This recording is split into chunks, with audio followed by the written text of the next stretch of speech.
नमस्कार मित्रों, आप सभी लोगों का कोचिंग जंक्शन पर स्वागत है। आप लोगों के साथ ज्योग्राफी सब्जेक्ट पर डिस्कशन करते हुए हमने सबसे पहले अक्षांश और देशांतर के बारे में सामान्य जानकारी आप लोगों के साथ शेयर किया है। उसी को आगे बढ़ाते हुए देशांतर से संबंधित कैसे हम लोग टाइम का और डेट का कैलकुलेशन करते हैं, उस पर भी हम लोगों ने डिटेल में डिस्कशन किया। आज उसी अध्ययन को आगे बढ़ाते हुए यह समझने का प्रयास करते हैं कि पृथ्वी का अपने अक्ष पर झुकाव किस प्रकार से दिन और रात की अवधि को निर्धारित करता है और इसके क्या क्या इम्पैक्ट पड़ सकते हैं, उन सभी बिंदुओं पर आज हम लोग डिस्कशन करेंगे। इसका शेष डिस्कशन हम लोग जब क्लाइमेटोलॉजी की प्रॉपर शुरुआत करेंगे तब देखेंगे, जहाँ पर हम लोग यह समझने का प्रयास करेंगे कि ऊष्मा किस प्रकार से निर्धारित होती है और उस ऊष्मा से किस प्रकार से टेम्परेचर का निर्धारण होता है। तो ठीक है, पहले आज हम लोग देखते हैं कि पृथ्वी का अपने अक्ष पर झुकाव के कारण क्या क्या इम्पैक्ट हमें देखने को मिलता है, उसे समझ लेते हैं। तो सबसे पहले यह समझना ज़रूरी है कि पृथ्वी अपने एक्सिस पर 23.5 डिग्री झुकी हुई है। अब ये भी प्रश्न आता है कि झुकी हुई तो है, लेकिन ईस्ट डायरेक्शन में झुकी हुई है या वेस्ट डायरेक्शन में झुकी हुई है, और इसका किस प्रकार से घूर्णन होता है और किस प्रकार से परिक्रमा होता है। यहाँ पर जो पथ है पृथ्वी का सूरज के चारों तरफ, ये हॉरिजेंटल है। ऐसा नहीं, देखने पे आपको यह हो सकता है आप ये सोचते हो कि पृथ्वी सूरज के चारों तरफ वर्टिकली मूव करती हो, ऐसा नहीं है। पृथ्वी सूरज के चारों तरफ हॉरिजेंटल रेखा पर चलती है। जो उसका पथ होता है, उस पथ को हम लोग कहते हैं इलिप्टिकल पथ, यानी दीर्घवृत्ताकार पथ होता है, और उस पर पृथ्वी सूरज के चारों तरफ हॉरिजेंटल रेखा में चलती है। ये ध्यान रखना है, वर्टिकली नहीं। जबकि यहाँ से आप देखेंगे तो सन आपको ऊपर दिखाई पड़ता है। उसका रीज़न क्या है कि अगर आप किसी भी बॉल के ऊपर कहीं पर भी खड़े हो जाएं, तो आप जहाँ से भी देखेंगे आपको हमेशा स्पेस ही नज़र आता है। तो ठीक है, उसकी बात बाद में हम लोग करेंगे, लेकिन अभी तो ये है कि पृथ्वी सूरज के चारों तरफ कैसे परिक्रमण करती है, दीर्घवृत्ताकार पथ पर, हॉरिजेंटल पथ है। एंटी क्लॉकवाइज है या क्लॉकवाइज है, ये भी आपको समझना है। तो सन आपको कैसे नज़र आता है, पृथ्वी के चारों तरफ चल रहा है, वो तो क्लॉकवाइज चल रहा है। तो इसका मतलब पृथ्वी कैसे चलती है, एंटी क्लॉकवाइज। क्योंकि वास्तव में चलती तो पृथ्वी है, लेकिन हमें क्या दिखाई पड़ता है कि सूर्य चल रहा है, जबकि सूर्य नहीं चलता, पृथ्वी चलती है। और किस डायरेक्शन में चलती है, एंटी क्लॉकवाइज डायरेक्शन में। इसीलिए हम लोग कहते हैं कि पृथ्वी सूर्य के परितः परिक्रमण करती है दीर्घवृत्ताकार पथ पर। और ये पथ कैसा है, इलिप्टिकल पथ है, यानी दीर्घवृत्ताकार है, पश्चिम से पूर्व की तरफ, अर्थात एंटी क्लॉकवाइज। क्योंकि पश्चिम से पूर्व कहेंगे तो क्लॉकवाइज भी तो हो सकता है, पश्चिम से पूर्व तो क्लॉक भी हो सकता है, पश्चिम से पूर्व एंटी क्लॉक भी हो सकता है। तो आपको यह स्पष्ट कर देना है कि पश्चिम से पूर्व, लेकिन डायरेक्शन कैसा है, एंटी क्लॉकवाइज डायरेक्शन में यह चलती है। अब यहाँ पर प्रश्न है कि पृथ्वी सूरज के चारों तरफ जब चलती है तो अपने अक्ष पर झुकी हुई चलती है। कैसे चलती है, अपने अक्ष पर झुकी हुई है। कितने डिग्री पर झुकी हुई है, 23.5 डिग्री पर झुकी हुई है। उस प्रतिबिंब को थोड़ा हम लोग देखते हैं कि कैसे यह पथ चलता है। अब एक प्रश्न और आपके माइंड में आना चाहिए कि अगर पथ इलिप्टिकल है जिसके सेंटर पर सन है, तो आपको यह भी जानकारी होनी चाहिए कि किसी भी दीर्घवृत्त के 2 फोकस होते हैं, तो उसके किसी एक फोकस पर सन है। और जब किसी एक फोकस पर सन रहेगा तो ऐसे में पृथ्वी एक बार सूर्य से काफ़ी दूर चली जाएगी और एक बार काफ़ी करीब आ जाएगी। इसी चीज़ को अगर हम एक इमेज में आपको करके दिखाएं तो यहाँ पर देख सकते हैं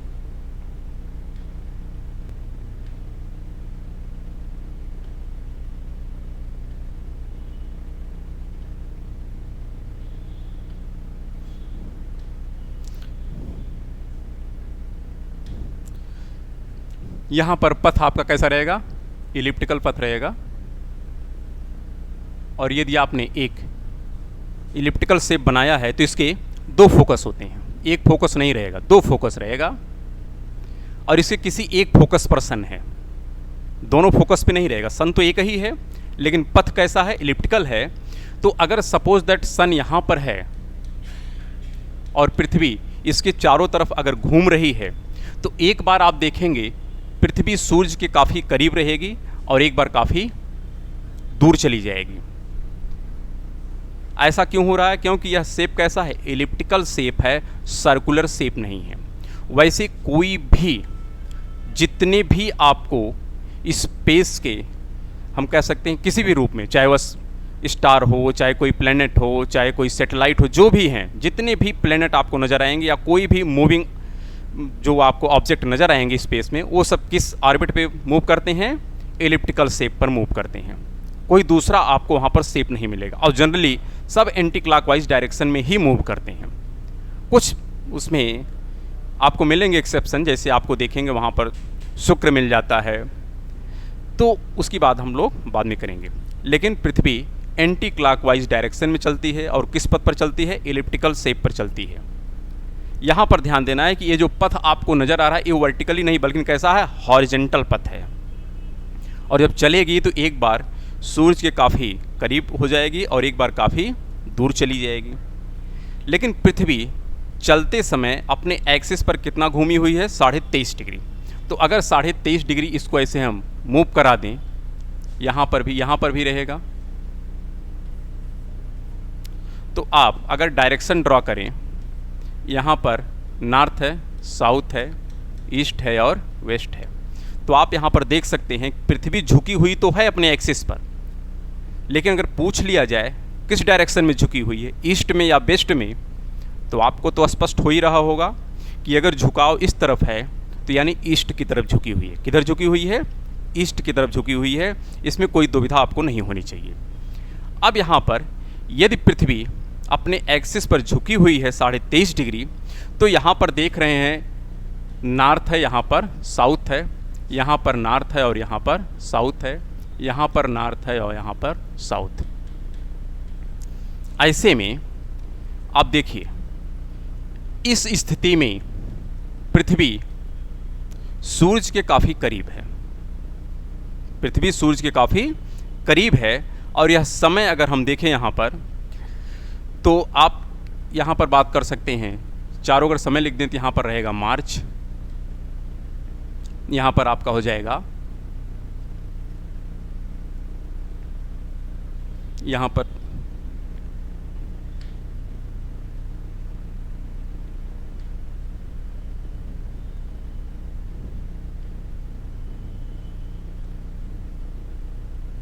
ठीक है। देखिए सन दो बार कहाँ पे होता है, इक्वेटर पे होता है, और इक्वेटर पे दो ही समय आता है, एक होता है मार्च का समय और एक होता है कब का समय, सितंबर का समय। तो मार्च यहाँ पे करिएगा और यहाँ पर क्या हो जाएगा, जून हो जाएगा, और यहाँ पर क्या हो जाएगा, सितंबर हो जाएगा, और यहाँ पर अगर आप जोड़ देंगे तो दिसंबर हो जाएगा। ठीक है। अब यहाँ पर देख रहे हैं ये समय कौन सा है, जून का है। पृथ्वी सूर्य के काफ़ी करीब है। जब काफ़ी करीब है तो उसको सूर्य से काफ़ी ज़्यादा एनर्जी मिलेगी, हीट तो काफ़ी ज़्यादा मिलेगी क्योंकि सबसे करीब है। जब आप एनर्जी के पास रहेंगे तो एनर्जी ज़्यादा मिलेगी कि कम मिलेगी, एनर्जी ज़्यादा मिलेगी।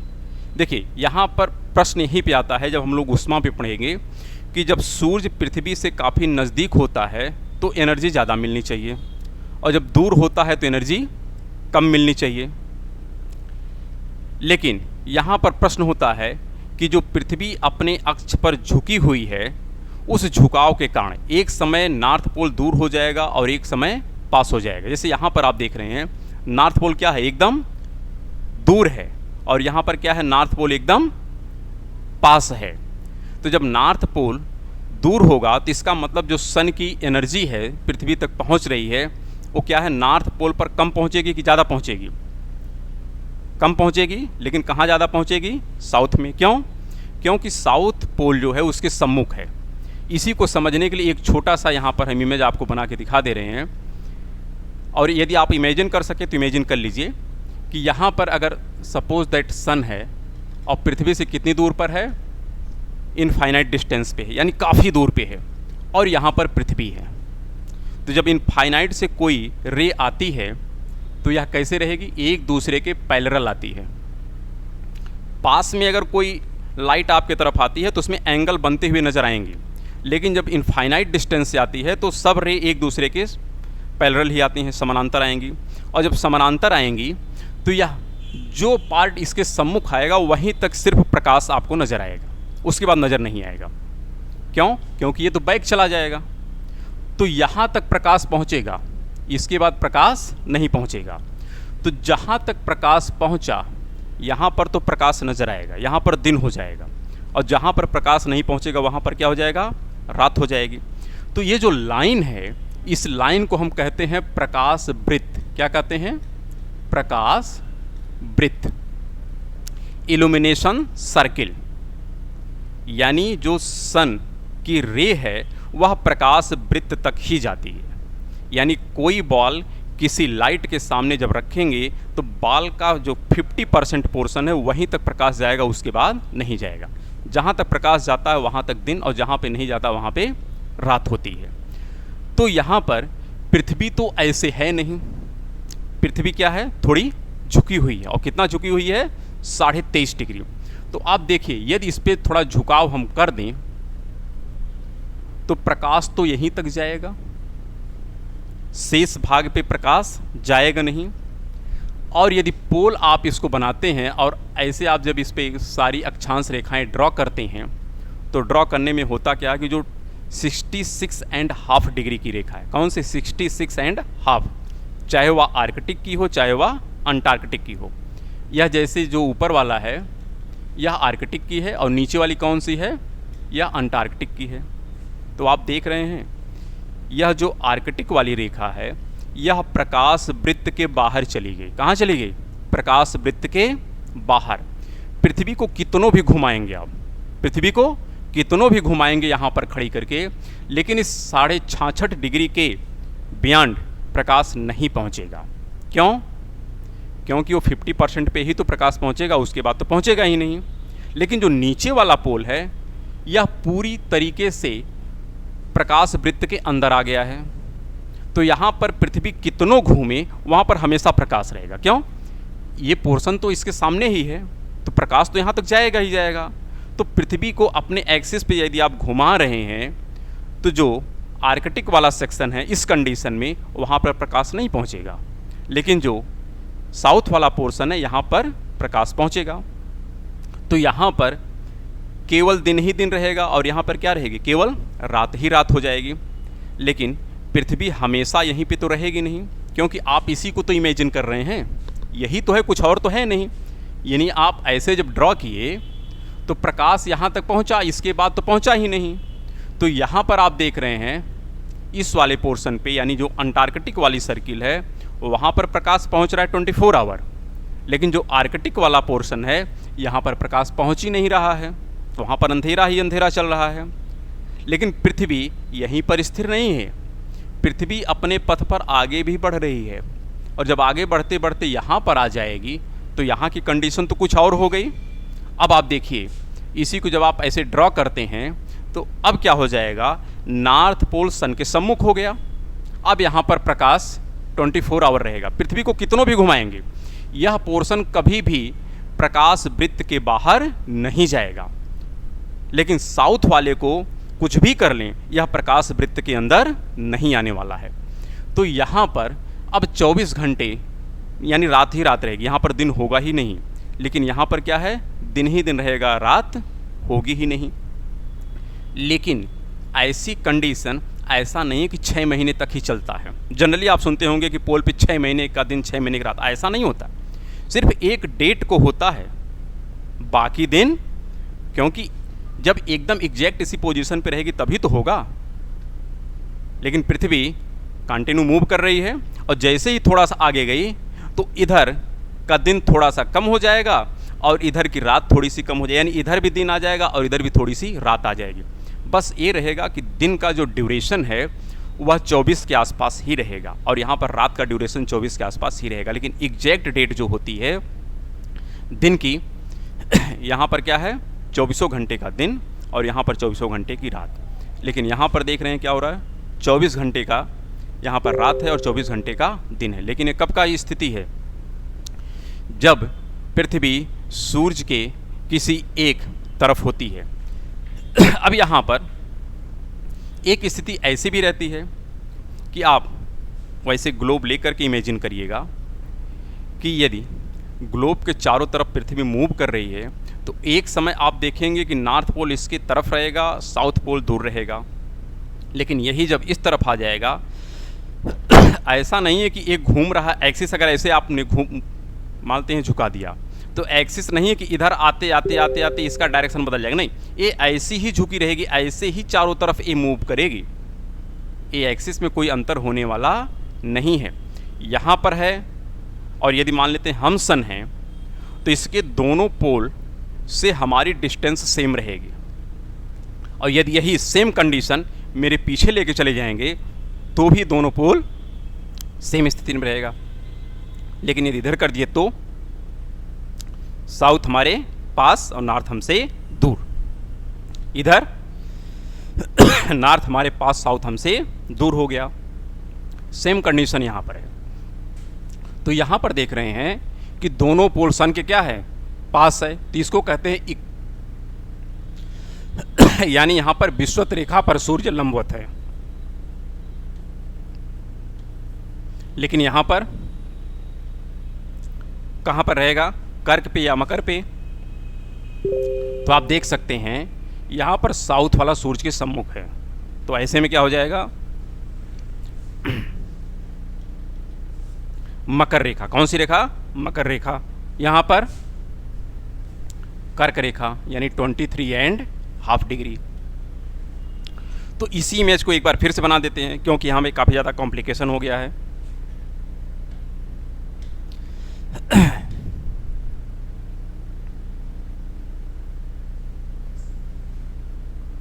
यहाँ पर सन है,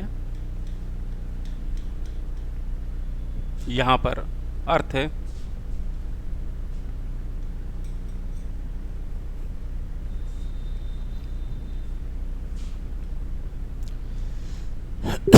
इसको प्रैक्टिकली करिएगा, कोई और दूसरा उपाय नहीं है।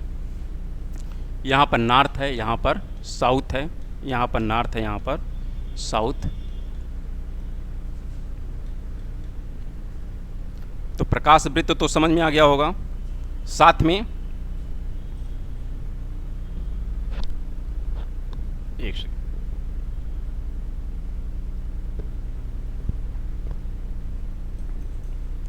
साथ में ये भी समझ में आ गया होगा कि प्रकाश वृत्त तक ही प्रकाश पहुंचता है, इसके बाद तो पहुंचता नहीं है। ऐसे में एक बार जो आर्कटिक सर्किल है वह प्रकाश वृत्त के बाहर चली जाती है और एक बार प्रकाश वृत्त के अंदर आ जाती है।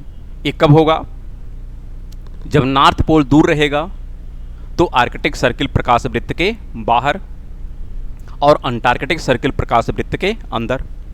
इस कंडीशन पे, इमेज के माध्यम से हम लोग समझ रहे हैं, इस कंडीशन पे नॉर्थ पोल सूरज के सम्मुख है तो आर्कटिक सर्किल प्रकाश वृत्त के अंदर, यहाँ पर अंटार्कटिक सर्किल प्रकाश वृत्त के बाहर। तो जो अंदर है वहाँ पर 24 घंटे का दिन और जो बाहर है वहाँ पर 24 घंटे का रात। यहाँ पर और यहाँ पर क्या है, दोनों पोल सूर्य से बराबर डिस्टेंस पे हैं। तो जब बराबर डिस्टेंस पे हैं तो ऐसे में सूर्य कहाँ पर लंबवत चमकता है, इक्वेटर पर। यानी यहाँ पर सूर्य लंबवत है इक्वेटर पर, यहाँ पर भी सूर्य लंबवत है इक्वेटर पे। लेकिन यहाँ की स्थिति यदि आप देखें तो यहाँ पर नॉर्थ पोल दूर हो गया है, और यदि दूर हो गया है तो इसका मतलब नॉर्थ में एनर्जी कम जा रही है। और यदि नॉर्थ में एनर्जी कम जा रही है तो ऐसे में यहाँ पर क्या होगा, ठंडक पड़ेगी। क्या पड़ेगी, ठंडक पड़ेगी। यहाँ पर नॉर्थ चूंकि इसके तरफ है तो यहाँ पर एनर्जी ज़्यादा जाएगी, और यदि एनर्जी ज़्यादा जाएगी तो यहाँ पर क्या पड़ेगी, गर्मी पड़ेगी। तो इसका मतलब, लेकिन कहाँ पे गर्मी और ठंडी, जिस गोलार्ध में हम लोग रहते हैं वहाँ पर। हम लोग कहाँ रहते हैं, नॉर्थ में। तो यहाँ पर नॉर्थ वाले को ज़्यादा एनर्जी मिलेगी, लेकिन साउथ वाले को कम मिलेगी। क्यों? स्पष्ट है, क्योंकि नॉर्थ वाला इसके तरफ है तो एनर्जी ज़्यादा मिली, साउथ वाला दूर है तो एनर्जी कम मिलेगी। तो नॉर्थ में गर्मी होगी, नॉर्थ में क्या होगी? गर्मी होगी। और यहाँ पर क्या होगा? नॉर्थ में ठंडी होगी। क्यों? नॉर्थ दूर है तो यहाँ पर ठंडी का मौसम है। तो आप सोचिए ठंडी कब पड़ती है हम लोगों के यहाँ? कुछ तो स्पष्टता होगी। ठंडी कब पड़ती है? दिसंबर में पड़ती है। और गर्मी कब पड़ती है? यानी जून जुलाई के आसपास पड़ती है। तो यहाँ पर अपने हिसाब से, यानी जब गर्मी है तो जून का समय आ गया, ठीक है। यहाँ पर ठंडी है तो कौन सा समय आ जाएगा? यहाँ पर दिसंबर आ जाएगा। अब 3 महीने पहले इधर का करेंगे और 3 महीने बाद का इधर कर लेंगे, तो 3 महीने पहले का क्या हो जाएगा? यानी जून से 3 महीने जोड़ देंगे तो हो जाएगा सितंबर, और यहाँ पर जोड़ देंगे तो क्या हो जाएगा? यानी मार्च। क्या हो जाएगा? मार्च। अब यहीं पर समझना है कि ये तो डिस्टेंस क्या है? कम है, और ये डिस्टेंस काफ़ी ज़्यादा है। क्लाइमेटोलॉजी में आता है कि यदि सूर्य ही पृथ्वी के तापमान को या हीट को निर्धारित करने वाला एकमात्र कारक होता, तो ऐसे में जब पृथ्वी सूर्य के काफ़ी करीब होती तो उसको ऊर्जा ज़्यादा मिलती, और यदि ऊर्जा ज़्यादा मिलती तो हम लोगों के यहाँ गर्मी पड़नी चाहिए थी। लेकिन होता उल्टा है। हम लोग देखिए एकदम करीब में हैं, एकदम करीब में है, लेकिन फिर भी क्या पड़ रही है? ठंडक पड़ रही है। क्यों ऐसा हो गया? क्योंकि जिस गोलार्ध में हम रहते हैं वो गोलार्ध सूर्य से दूर हो गया, इसलिए वहाँ पर एनर्जी कम गई और ठंडी पड़ने लगी। लेकिन यहाँ पर हम लोग सूर्य से काफ़ी दूरी पर हैं, लेकिन फिर भी हम लोग ठंडक का अनुभव करते हैं। क्यों ऐसा हो गया? क्योंकि जिस गोलार्ध में हम रहते हैं वो गोलार्ध सूर्य के सम्मुख हो गया। तो जो सम्मुख होगा वहाँ पर एनर्जी ज़्यादा, और जो विमुख हो जाएगा वहाँ पर एनर्जी कम प्राप्त होगी। यही कारण है कि पृथ्वी सूर्य के काफ़ी करीब है, फिर भी उत्तरी गोलार्ध में गर्मी पड़ती है, और पृथ्वी सूर्य से काफ़ी दूर है, फिर भी उत्तरी गोलार्ध में ठंडी पड़ती है। कारण पृथ्वी अपने अक्ष पर झुकी हुई है। लेकिन आप इमेजिन करिए कि अगर एक गर्मी यहाँ भी पड़ेगी ना, लेकिन कहाँ पर? यहाँ पड़ेगी उत्तरी गोलार्ध में। लेकिन यहाँ पर गर्मी तो पड़ रही है, लेकिन किस गोलार्ध में पड़ रही है? साउथ में। कहाँ पड़ेगी? ये नीचे वाले पोर्शन में, साउथ में पड़ेगी ना गर्मी। ऐसा तो नहीं पूरे पृथ्वी पर ठंडक पड़ेगी। ठंडक है, लेकिन कहाँ पर है? उत्तरी गोलार्ध में है। लेकिन इसी समय जो दक्षिणी गोलार्ध है वहाँ पर ठंडी भी तो गर्मी भी तो पड़ रही होगी। लेकिन आप खुद सोचो, यहाँ पे भी गर्मी है लेकिन यहाँ पर भी गर्मी है।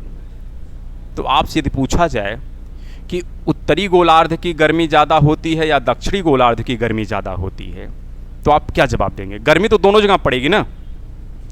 इस समय उत्तरी गोलार्ध में गर्मी पड़ रही है और दक्षिणी गोलार्ध में ठंडक पड़ रही है। इस समय उत्तरी गोलार्ध में ठंडक है और दक्षिणी गोलार्ध में गर्मी है, क्योंकि दक्षिणी तो उसके सम्मुख है तो गर्मी ही पड़ेगी। लेकिन गर्मी कहाँ की ज़्यादा होगी? यहाँ की ज़्यादा होगी। कारण यह पृथ्वी सूर्य के करीब है। तो ऐसे में पूरी पृथ्वी को ज़्यादा एनर्जी तो इसी समय मिलेगी। बस हम लोगों को कम इसलिए मिल रही है क्योंकि हम लोगों का जो गोलार्ध है वह सूर्य से दूर है। यहाँ पर जो ठंडी पड़ेगी वह ठंडी भी ज़्यादा होगी। क्यों? जो साउथ का यहाँ पर ठंडक है वो ज़्यादा होगी। क्यों ज़्यादा होगी? क्योंकि इस समय सूर्य काफ़ी दूरी पर भी है और साथ में यह गोलार्ध भी दूर है। तो ऐसे में यदि आपसे प्रश्न कभी पूछ लिया जाए कि उत्तरी गोलार्ध की गर्मी और दक्षिणी गोलार्ध की गर्मी में कहाँ की गर्मी ज़्यादा होती है, तो आपको सीधा सीधा आंसर देना है दक्षिणी गोलार्ध की गर्मी भी ज़्यादा होती है और दक्षिणी गोलार्ध की ठंडी भी ज़्यादा होती है। तुलनात्मक रूप से किसके? उत्तरी गोलार्ध के।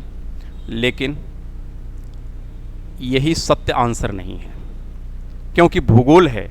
भूगोल में सिर्फ एक फैक्टर के आधार पर कोई आप आंसर दे दें यह पूरी तरीके से सत्य नहीं है। हम लोग इसके बारे में डिटेल डिस्कशन करेंगे आगे जब क्लाइमेटोलॉजी पढ़ेंगे।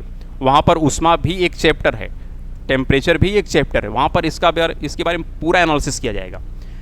इसके पीछे अभी अगर संक्षेप में हम बताएं तो जो जल राशियाँ होती हैं, जल राशियाँ भी तापमान को रेगुलेट करती हैं और दक्षिणी गोलार्ध में जल राशियाँ बहुत ज़्यादा मात्रा में हैं। तो यदि ज़्यादा मात्रा में है तो टेम्परेचर जितना बढ़ना चाहिए उतना बढ़ भी नहीं पाता है और जितना घटना चाहिए उतना घट भी नहीं पाता है। इसलिए फ्लैक्चुएशन ज़्यादा उत्तरी गोलार्ध में ही मिलेगा, तुलनात्मक रूप से दक्षिणी गोलार्ध में ज़्यादा फ्लैक्चुएशन नहीं मिलेगा। जबकि यदि एक नज़रिए से देखेंगे तो आप अवश्य कह देंगे कि दक्षिणी गोलार्ध की गर्मी भी ज़्यादा है और दक्षिणी गोलार्ध की ठंडी भी ज़्यादा है, जबकि वास्तविक आंसर इससे परे है। और उसके पीछे कारण कौन सा आ जाता है?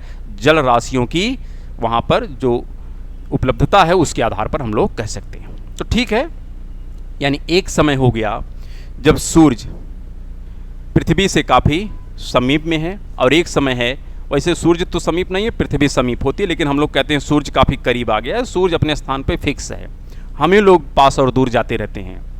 ठीक है बात। और इसी के एग्जैक्ट कुछ समय बाद, यानी उस समय है यहाँ पर हम कह सकते हैं 3 जनवरी हम कर लेते हैं ये वाला पोर्शन।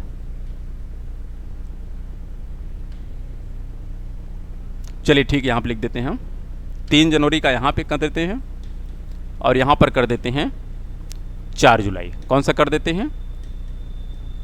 4 जुलाई। 4 जुलाई को पृथ्वी सूर्य से मैक्सिमम डिस्टेंस पे होती है, इलिप्टिकल शेप में। ये तो एक बस इमेज बनाने के लिए हमने किया है, लेकिन वास्तव में जो सबसे अधिकतम दूरी होती है पृथ्वी सूरज के मध्य की, वो कब होती है? 4 जुलाई को होती है। और यदि ज़्यादा डिस्टेंस है तो उसको कह देते हैं उपसौर कहेंगे कि अपसौर कहेंगे। अप मतलब होता है दूर, उप मतलब होता है पास, तो इसको कह देते हैं अपसौर, यानी काफ़ी डिस्टेंस है और इसको कह देते हैं उपसौर। इसी प्रकार चंद्रमा भी पृथ्वी के चारों तरफ घूमता है, तो जब चंद्रमा समीप आता है तो उसको कह देते हैं उपभू, और जब दूर चला जाता है तो उसको कहते हैं अपभू। तो खैर उसको हम लोग कब देखेंगे? जब चंद्र ग्रहण और सूर्य ग्रहण पड़ेंगे तब देखेंगे, अभी नहीं।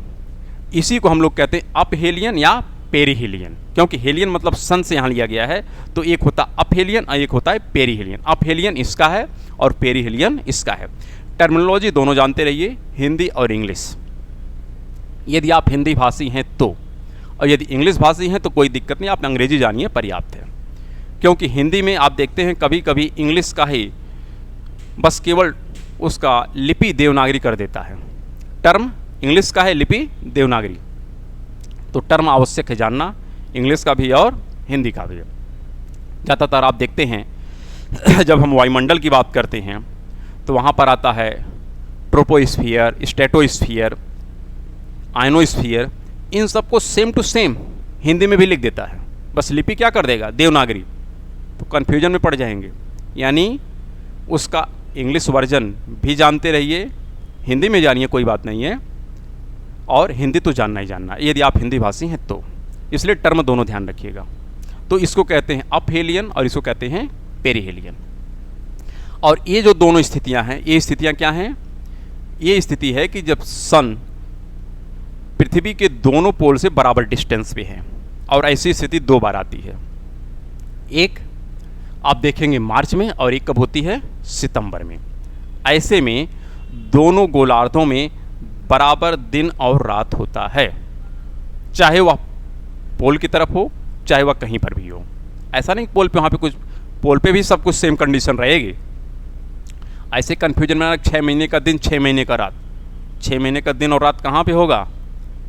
जब कोई एक गोलार्ध सूर्य के सम्मुख हो जाए और एक गोलार्ध सूर्य के विमुख हो जाए, तभी होगा। तो इसलिए जो आप कहते हैं कि 6 महीने का दिन 6 महीने का रात, एक करेक्ट नहीं है। 6 महीने का दिन नहीं बल्कि 24 घंटे का दिन 24 घंटे की रात होती है, और भी सिर्फ एक फिक्स डेट पर होती है। बाकी समय कुछ न कुछ आपको दिन भी नज़र आएगा और कुछ न कुछ रात भी नज़र आएगी पृथ्वी की हर पार्ट पर। ठीक है, अब यहाँ पर इसी को हम लोग और भी इमेज के माध्यम से देख सकते हैं, लेकिन अगर आप इसको क्लाइमेट में चेंज करें तो जो यहाँ का टाइम है यानी मार्च से जून को, इसको हम लोग क्या नाम देते हैं? इसको नाम दे देते हैं गर्मी। क्या कह देते हैं? ये गर्मी का समय है। जो जून से सितंबर का है इसको कहते हैं वर्षा ऋतु। क्या कह देते हैं? वर्षा ऋतु।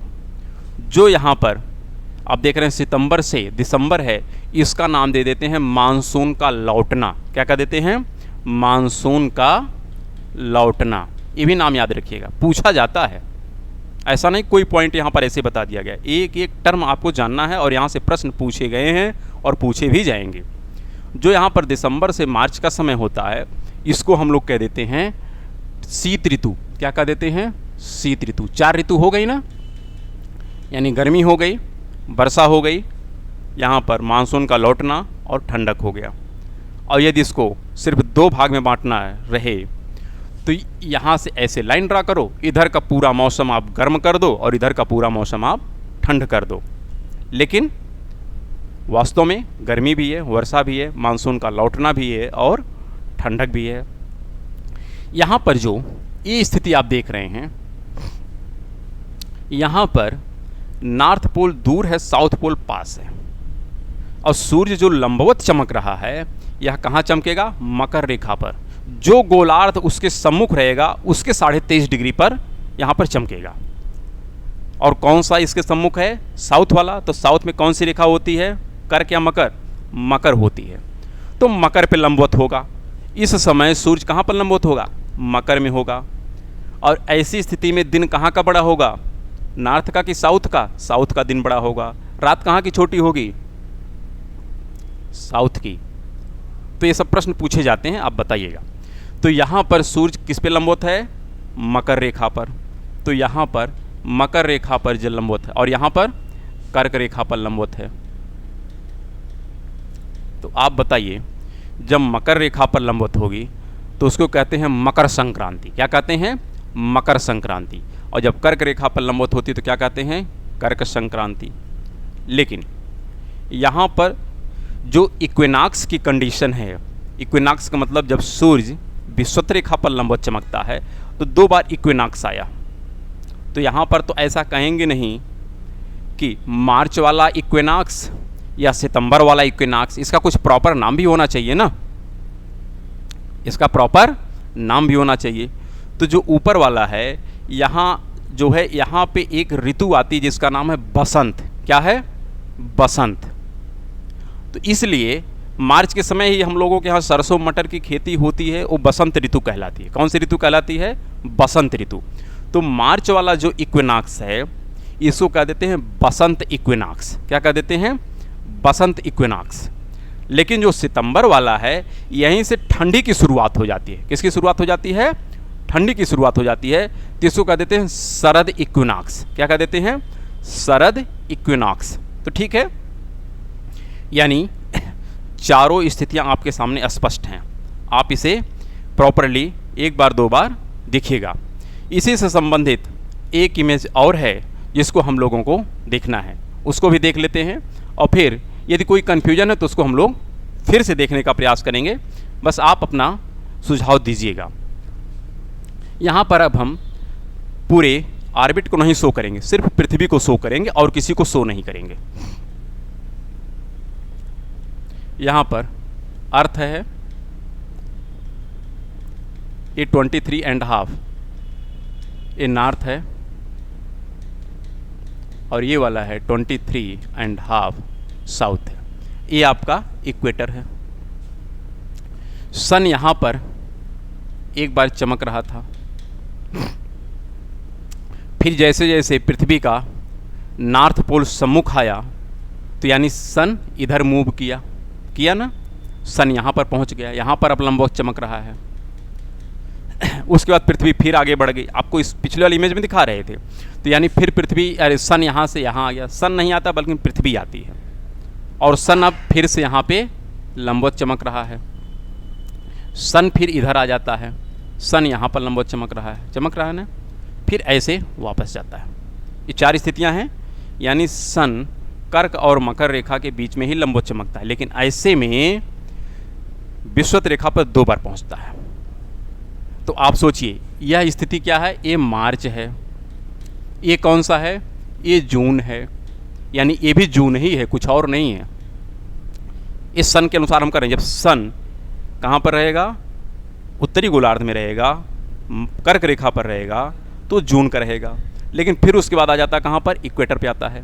ये जो स्थिति है इसको कहते हैं हम लोग सितंबर।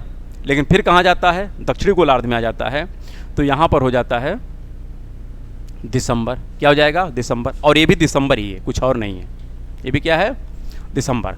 तो सन जिस गोलार्ध में रहेगा वहाँ का दिन बड़ा और रात छोटी, जबकि अपोजिट गोलार्ध में दिन छोटा और रात बड़ी। तो ये तो स्पष्टता हो गई। यही 3 महीने जो सन उत्तरी गोलार्ध में जा रहा था, तो यहाँ पर हम कह रहे थे कौन सी ऋतु है, ये गर्मी का समय है। कौन सा समय है, गर्मी। और ये जो 3 महीने हैं यही कौन सा समय है, ये वर्षा का समय है। और ये जो 3 महीने हैं इसको हम क्या कहते हैं, मानसून का लौटना है। और ये जो 3 महीने इसको कहते हैं हम लोग ठंडी का समय है। कौन सा समय है, ठंडी का समय है। इसका नाम क्या हम लोग देते हैं, इसका नाम देते हैं शरद विषुव यानी इक्विनॉक्स। और यहाँ पर कौन सा हो जाएगा, बसंत। कौन सा हो जाएगा, बसंत। तो ये कुछ पॉइंट हैं जो आपको याद करने ही करने हैं। इस इमेज और पिछले वाले इमेज को आप कोरिलेट करके ही पढ़ने का प्रयास करिएगा, तो आपको कुछ स्पष्टता होगी। अब इतनी जानकारी हासिल हो जाने के बाद ही आप जो क्लाइमेटोलॉजी की प्रॉपर शुरुआत है उसको हम लोग कर सकते हैं, क्योंकि वहाँ पर इस इमेज को हम लोग बार बार नहीं समझेंगे। आपने एक बार समझ लिया, हाँ जो कॉम्प्लिकेशन है उस कॉम्प्लिकेशन को समझेंगे, लेकिन इस इमेज को हम फिर से नहीं समझेंगे। हाँ, यदि आपको इसमें कोई डाउट होगा तो आप पूछेंगे, उस डाउट को क्लियर किया जाएगा। तो इस चीज़ को आप लोग प्रॉपर 1 बार 2 बार रिवाइज करके देखिएगा, और यदि कोई आपको मानते हैं असुविधा होती है तो आप उसे पूछने का प्रयास करिएगा, उसे हम सॉर्ट आउट भी करेंगे। हम लोग अगले पार्ट में अब प्रॉपर क्लाइमेटोलॉजी की शुरुआत करेंगे, जहाँ पर हम लोग सबसे पहले देखेंगे कि क्लाइमेटोलॉजी को कैसे पढ़ेंगे। और उसका सबसे पहला टॉपिक ही होता है कौन सा, हीट। दूसरा रहेगा उसमें टेम्परेचर, उसके बाद आता है प्रेशर। तो उसको हम लोग क्रम से पढ़ते रहेंगे और एकदम सीक्वेंस में चलेगा। ऐसा नहीं ज्योग्राफी में कुछ याद करना है, याद हो तो कुछ नहीं करना है। जैसे आप मैथ है कि एक फार्मूला के आधार पे आप हज़ारों सवाल लगा सकते हैं, वैसे यहाँ पर है। यदि आपको यहाँ पर जो अरेंजमेंट है उसको समझ गए तो फिर आप ज्योग्राफी की किसी भी डाउट को बहुत आसानी से क्लियर कर सकते हैं। तो ठीक है, हम लोग नेक्स्ट पार्ट में मिलेंगे। तब तक के लिए नमस्कार, धन्यवाद।